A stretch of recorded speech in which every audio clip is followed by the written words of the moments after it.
అని శిల్పి అయ్యప్ప స్వామిని ప్రశ్న వేశాడు కలలో. ఆయన ఓ చెయ్యిలా మోకాలు మీద పెట్టుకుని కుడి చేతి వేలు ముక్కు మీద వేసుకుని కనబడ్డారు. ఇలా నన్ను తయారు చేయి. ఎందుకు అలాగని అడిగాడు.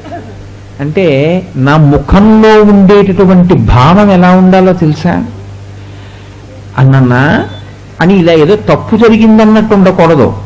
నేను ముక్కు మీద వేలేసి కూర్చుంటే ఎలా ఉండాలంటే, ఇప్పుడు దీనికి నేను ఏమని జవాబు చెప్పను అని నేను ఆలోచిస్తున్నట్టుగా ఉండాలి.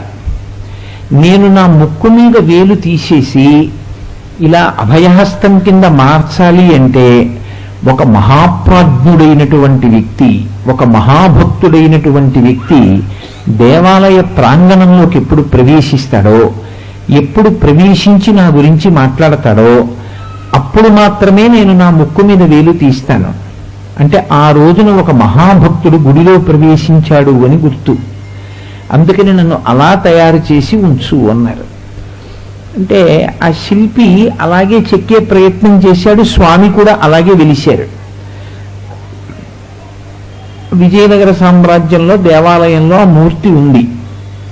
కృష్ణదేవరాయల వారి పరిపాలనా కాలం పూర్తయిపోయింది. రామరాయల వారు పరిపాలిస్తున్న కాలంలో ఆయన ఒకసారి దేవాలయంలోకి వెళ్ళి మూర్తిని చూశారు. చూసి ఆశ్చర్యపోయి, అదేమిటి నేను ఇలా ఎక్కడా చూడలేదు అయ్యప్ప స్వామిని, ఇలా ఉన్నారేమిటని అడిగారు. ఎందుకంటే మీరు కొంతమంది కొన్ని రకాలుగా ఉంటే గుర్తుపట్టలేరు.